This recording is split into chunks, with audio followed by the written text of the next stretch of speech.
بسم الله الرحمن الرحيم والصلاة والسلام على رسول الله وعلى آله وصحبه أجمعين. ربي اشرح لي صدري ويسر لي أمري واحلل عقدة من لساني يفقهوا قولي. Notre sujet consiste à réfléchir sans fléchir. Alors souvent, nous nous plaignons dans la vie courante du relationnel, des finances, de la santé. Mais pour remédier à cela, le principe de donner pour recevoir nous invite à appliquer quelques règles dans ces domaines. Puisons un peu dans la psychologie, qui est la science qui permet de se connaître, et dans la spiritualité, qui est une source d'alimentation de notre espace d'intimité, un lien avec le divin. Et voilà que la vie reprend vie à nos yeux, non pas parce qu'elle a changé, mais parce que j'ai changé mon regard sur moi-même, sur autrui. Alors, de mon labeur, j'en vois le fruit. Une forme de baraka s'ensuit, et point de ce que je vis, je fuis. L'infiniment petit viral rétablit l'équilibre pour le cœur entre dureté et pureté, pour l'esprit entre futilité et utilité, pour le corps entre asservissement et assouvissement. Nous réapprenons aujourd'hui à être, à transmettre et être moins bêtes.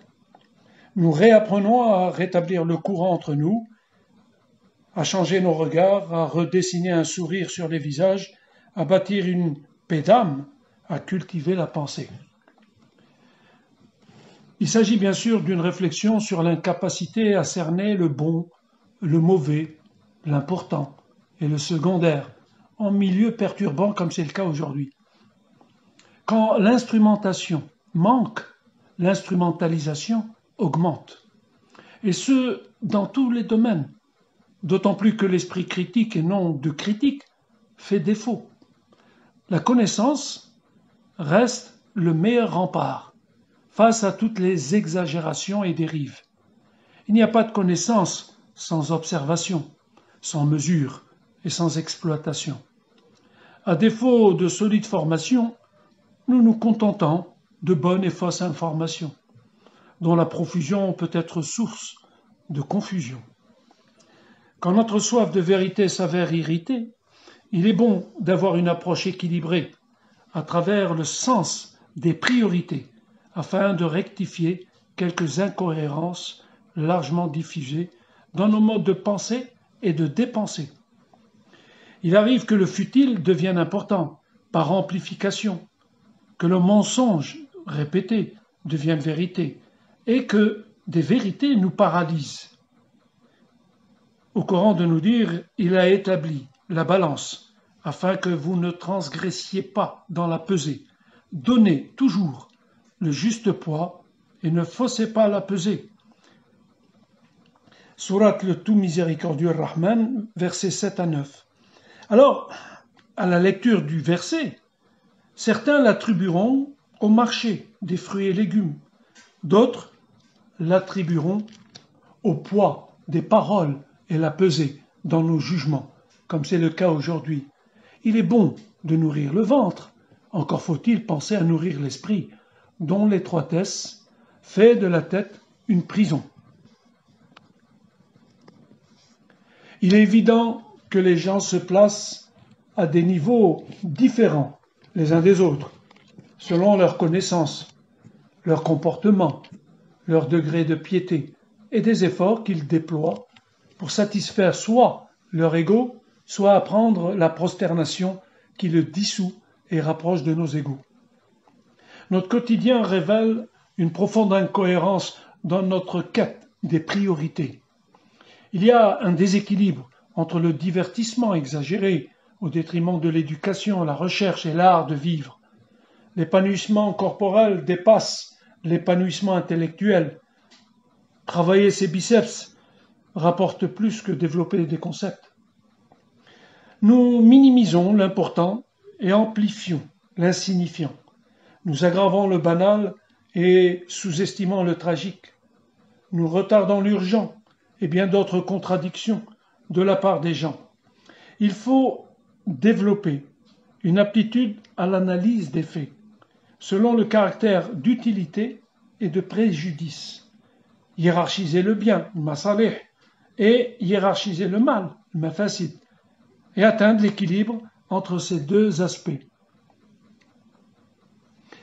Lorsqu'on parle d'utilité, il faut distinguer la nécessité, daruriyat, ce qui est vital, le besoin, hajiyat, on peut s'en passer, mais avec difficulté. L'agréable, tahsiniyat, ça embellit notre vie, mais son absence est supportable. Aujourd'hui, l'infiniment petit viral qui sévit nous apprend à faire le tri entre le vital, le besoin et ce qui relève de l'agréable. Et pour renforcer cela, Ramadan, qui est l'abstinence pour plus de pertinence, nous aide à faire le tri autant pour et par l'esprit, le cœur et le corps.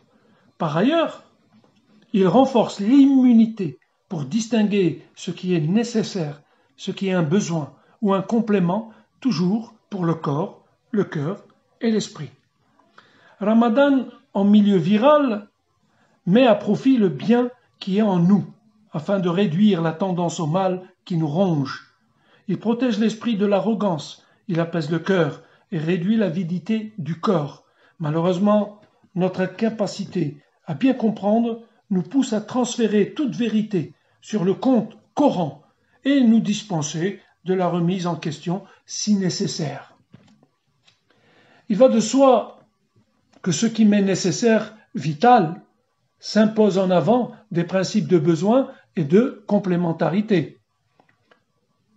Exemple, la sacralité de la vie, hifd al-nafs, la préservation de la croyance, hifd al-din, la préservation du genre humain, hifd al-nasl, l'intégrité intellectuelle, hifd al-aql, et la protection des biens, hifd al-mal. On peut y rajouter la préservation de la dignité, l'honneur, hifd al-ird. Toutes ces nécessités sont bousculées aujourd'hui par le facteur viral, par confinement. Les chercheurs d'équilibre savent que la priorité est donnée aux intérêts avérés sur ceux plus éventuels, aux intérêts de grande envergure sur ceux de moindre portée, aux intérêts du groupe sur ceux de l'individu, aux intérêts permanents sur les intérêts ponctuels, aux intérêts essentiels sur ceux de pure formalité, aux intérêts d'avenir et de grande portée sur ceux qui sont immédiats et insignifiants. Le prophète sallallahu alayhi wa sallam, lors du traité de Hudaybiyah, privilégia des intérêts de grande portée sur quelques formalités considérées par certains compagnons comme très importantes.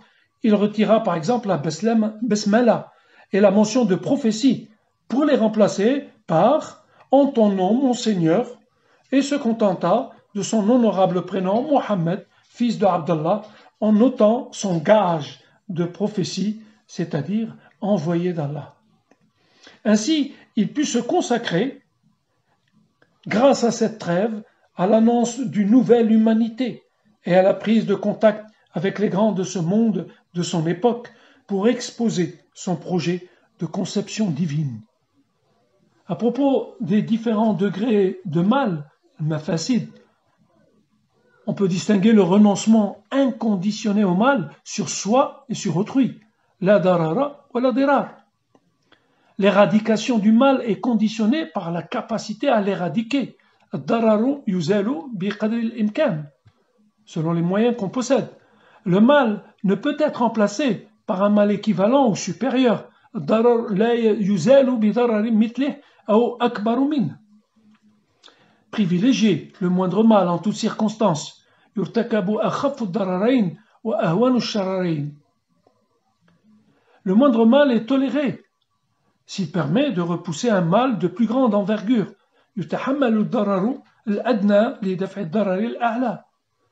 Le préjudice au niveau individuel est acceptable s'il permet d'éviter un préjudice d'ordre collectif. Ce sont tous ces principes de masalih et mafasid qui régissent la vie, surtout en période éprouvante. Si chacun et chacune de nous enracine ces principes en lui, la survie de l'ensemble a plus de chances d'être réalisée. Certains faits renferment à la fois une utilité et un préjudice. Alors, le rejet de la nuisance est prioritaire à l'acquisition de l'utilité.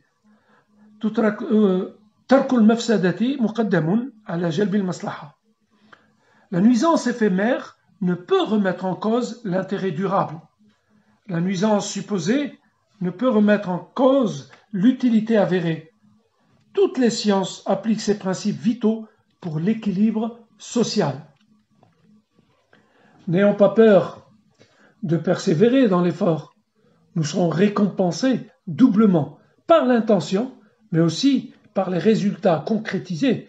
Et si nous échouons dans notre analyse, nous serons récompensés uniquement sur nos intentions. Usons de la raison et de la révélation pour nos intérêts à la fois terrestres et célestes. L'utilité morale ou spirituelle ne peut être connue que par la révélation. Chaque recommandation divine ou prophétique constitue un caractère utile pour l'un ou l'autre ou les deux mondes. Chaque interdiction protège contre une nuisance pour l'un ou l'autre ou les deux mondes. La connaissance, la foi et l'agrément d'Allah est la plus grande utilité. L'ignorance, l'ingratitude et la désobéissance à Allah est ce qu'il y a de plus nuisible. La raison aborde l'essentiel de ce qui se rapporte à l'ici-bas. Pour le reste, nous sommes tenus d'avoir confiance en la sagesse divine qui oriente vers ce qui peut nous être utile. Même les actes d'ordre purement adoratif sont motivés. La prière éloigne de la turpitude et du blâmable. La zakat purifie et procure bénédiction. Le jeûne afin d'atteindre la piété. Le pèlerinage afin de participer aux avantages qui nous sont accordés et pour invoquer le nom d'Allah. Sourate le pèlerinage, verset 28. Le fait de saisir les finalités au-delà des faits rentabilise les efforts et la concentration sur l'essentiel et les solutions. Une bonne façon de comprendre une religion est de s'en tenir à sa finalité, qui est de saisir ce que le Créateur attend de nous. Il est primordial de pouvoir concilier entre les finalités invariables et les conditions changeantes et évolutives de l'être humain et son environnement. Il y a ceux qui agissent sur l'environnement, en bien ou en mal, mais il y a ceux qui subissent l'environnement en bien et en mal. Et enfin, ceux qui échangent avec harmonie avec l'environnement.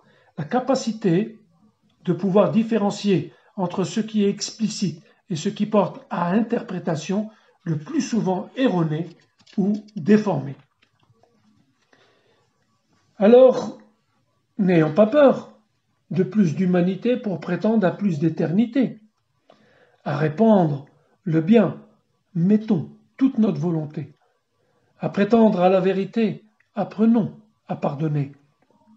Dégageons de nos cœurs les beautés cachées. Elles compenseront celles qui déjà sont fanées. Faisons de l'instant un présent, et le peu devient suffisant. À donner à la souffrance un sens fait de la fragilité une humilité. En l'absence de fraternité renaît l'esprit tribal, où l'autre est perçu comme un rival ou comme un tribut sur le plan des idées, sur le plan corporel ou confessionnel, ce qui ranime l'animosité. Quiconque se prémunit de sa propre avarice fait partie de ceux qui réussissent. Il va de soi qu'on dispose de trésors coraniques pour faire face aux humeurs tyranniques. Par exemple, le jeûne renoue avec la santé. Les veillées nocturnes en prière donnent au visage lumière. La récitation du Coran apporte de relaxation. La prière à son heure donne du bonheur. Le pardon ouvre des horizons. Invoquer le divin chasse tout chagrin. Solliciter l'aide et le secours ouvre les portes du recours divin, bien sûr. À se souvenir du prophète sallallahu alayhi wa sallam et en éprouver satisfaction, mais dans le temps et action, bénédiction. Nous voici à la conclusion. J'espère avoir dissipé un peu de notre crainte de demain que j'ignore, de notre crainte de l'autre que je redoute, de notre crainte de perdre ce qu'on détient. Quand les cœurs sont lourds, mieux vaut avancer à pas de velours. Le pire des confinements, c'est perdre confiance.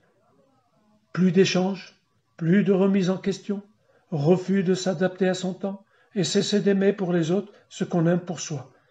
Alors, demeurons ensemble, car dans l'isolement, à vivre, on semble.